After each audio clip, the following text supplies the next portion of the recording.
Bonjour, ici Kim Lamar, médaillée olympique à Sochi. Vous écoutez Sport en vrac au 103.5 Cool FM.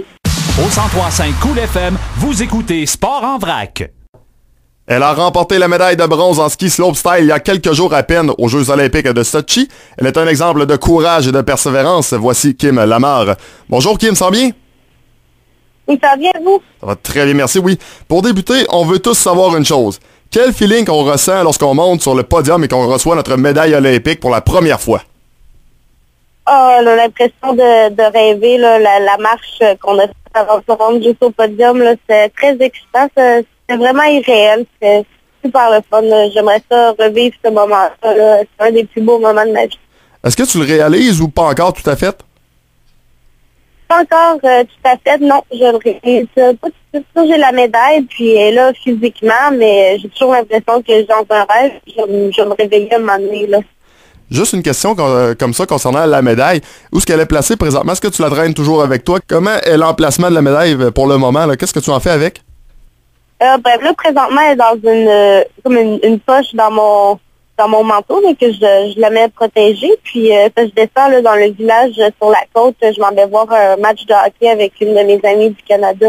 Qu'est-ce qui s'est passé entre la deuxième et la troisième descente? Car après 2 descentes, tu étais 8e. Est-ce qu'il y a eu un élément déclencheur pour que tu grimpes au 3e rang suite à ton 3e saut? Ou est-ce que tu avais quand même déjà prévu le fait que fallait que tu mettes toute la gomme pour la fin, là? Mais dans le fond, on avait 2 descentes en finale. La première, j'ai chuté, puis c'est un peu décevant, mais je savais à l'intérieur de moi, je sentais que j'avais d'atterrir ma descente, puis j'ai augmenté ma difficulté sur les modules des rails comparé en qualification. Puis j'ai été là, je me suis dit, faut que tu atterris cette run-là, tu as une bonne chance pour le podium, donc j'ai décidé d'y aller all-in un peu, comme je dirais, là. Tu parles de chute, puis on l'a remarqué, je pense, pour tous ceux qui ont regardé un peu les compétitions, il y en a eu beaucoup. Est-ce que la piste était vraiment en si mauvais état? Qu'est-ce qui fait qu'il y a eu autant de chutes selon toi? Ben, d'après moi, c'est sûr, en freestyle, il va y en avoir des chutes, mais il y en a eu plus qu'à la normale. Le parcours, il était tout de même difficile, mais en plus, la Dame Nature n'a pas été super gentille avec nous. Là. Il faisait chaud, donc les conditions, la neige, c'est un peu de la neige de printemps, donc atterrir des modules, on peut prendre nos skis ou bien sinon on va manquer de vitesse pour se rendre à la piste d'atterrissage qui cause beaucoup d'accidents. Là. C'est ça qui était un peu dommage pour la journée de notre compétition. Là. À quoi est-ce que tu attribues tes succès? Mon travail acharné. Je pense que la réponse est tout à fait logique. On va en parler un petit peu de ton travail acharné parce que ton histoire, pour ceux qui ne la connaissent pas, elle est remarquable. On recule de quoi, là, un an et demi, blessure. Ensuite, il y a eu également l'histoire qu'on t'a exclu de l'équipe canadienne de ski. Raconte-nous cette histoire-là parce que je pense que ça vaut la peine que les gens entendent cette histoire-là. Belle histoire de persévérance.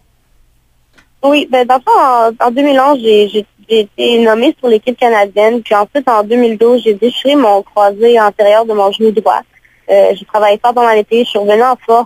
Puis juste une semaine avant les championnats mondiaux, j'ai fait une petite chute. Puis finalement, je me suis redéchiré mon croisé ligament antérieur de mon genou droit. Donc, je savais qu'elle allait avoir des conséquences, mais je m'attendais peut-être pas à me laisser aller. Puis ensuite, au printemps dernier, je parlais au téléphone avec Tobin Sutherland, qui est un des coachs de l'équipe de Tour.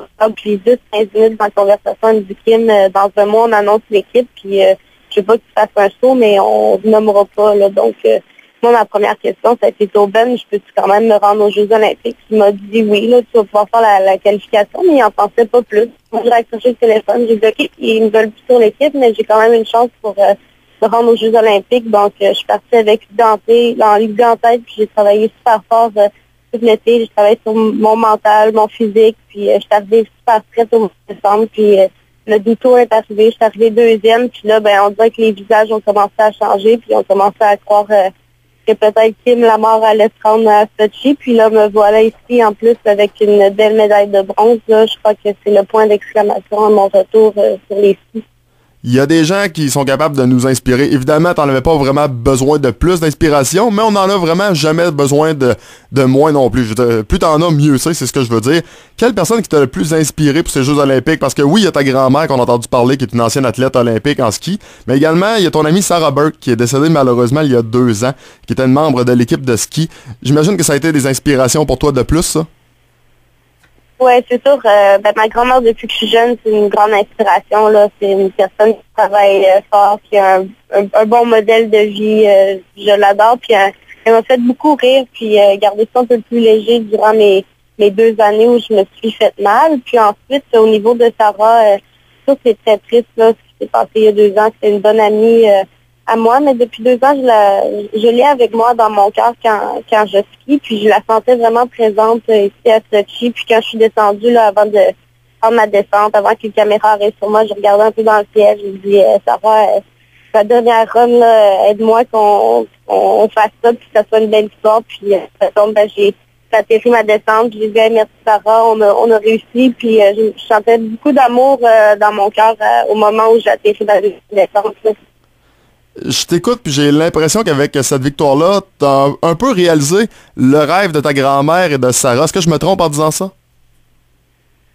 Non, je crois pas. Mais c'est sûr que ma grand-mère, elle, était juste contente, et de un, que je participe au jeu, puis je sais qu'elle voulait que je fasse la finale, là. La médaille, c'est un peu comme la cerise sur le Sunday. Puis au niveau de Sarah, on s'était parlé en 2011, puis elle m'avait dit, là, Kim, tu vas te rendre à Sochi avec moi. Donc, je pense qu'elle aussi, c'était juste de me rendre. Puis ensuite, je crois qu'elle voyait que je skiais bien, puis elle m'a aidé pour qu'en plus, je finisse sur le podium, le rendre l'histoire encore plus magique. Ton premier coup de fil au Québec, bien sûr, j'imagine, ça a été avec tes parents, ta famille, tes amis. Je veux que tu nous racontes un peu les propos qui ont été échangés ou peut-être plus les cris, parce que j'ai l'impression qu'il n'y a pas eu beaucoup de mots, mais il y a sûrement eu beaucoup de cris de joie. Oui, dans le fond, à vrai dire, mes premiers coups de fil au Québec, c'était plutôt avec les médias, là. Dès que la compétition a terminé, ça n'a pas arrêté 1 minute. Ça a été quand même long avant que je puisse parler à ma famille, mais quand je leur ai parlé, là, tout le monde était excité, ils m'ont mis sur le speaker, puis ça l'applaudissait, puis ça criait, là. Donc, c'était super le fun. À quoi vont ressembler les prochains jours et prochaines semaines pour Kim Lamar? Je suis ici jusqu'à la cérémonie de fermeture à Sochi, donc j'espère pouvoir voir pas mal tous les matchs de hockey qui restent de l'équipe canadienne. Là, je m'en vais voir le quart de finale, donc on va espérer qu'on va gagner. Puis par la suite, je reviens à Québec, je vais avoir beaucoup de médias à faire, mais c'est toutes des choses très excitantes. Là. Je profite de l'attention à l'entour de la médaille. C'est vraiment un moment spécial à vivre, là. Après cette médaille olympique, j'imagine que tu aimerais sûrement en ajouter une autre en 2018 lors des prochains Jeux qui auront lieu à Pyeongchang, en Corée du Sud? Oui, c'est sûr. Moi, je suis quelqu'un qui aime bien vivre quand même dans le présent. Je ne vois pas pourquoi dans 4 ans, je ne skirai pas. Donc, d'après moi, je vais être de retour pour un 2e cycle olympique. Puis, j'ai très hâte. C'était vraiment une expérience super belle à vivre. Puis, de retourner sur le podium, là, ça serait tellement merveilleux. En terminant, Kim, dernière question pour toi. Comment tu vois le futur du sport extrême comme ta discipline, notamment le slopestyle, aux Jeux olympiques? Est-ce que tu penses que les sports extrêmes vont prendre de plus en plus de place aux Jeux olympiques?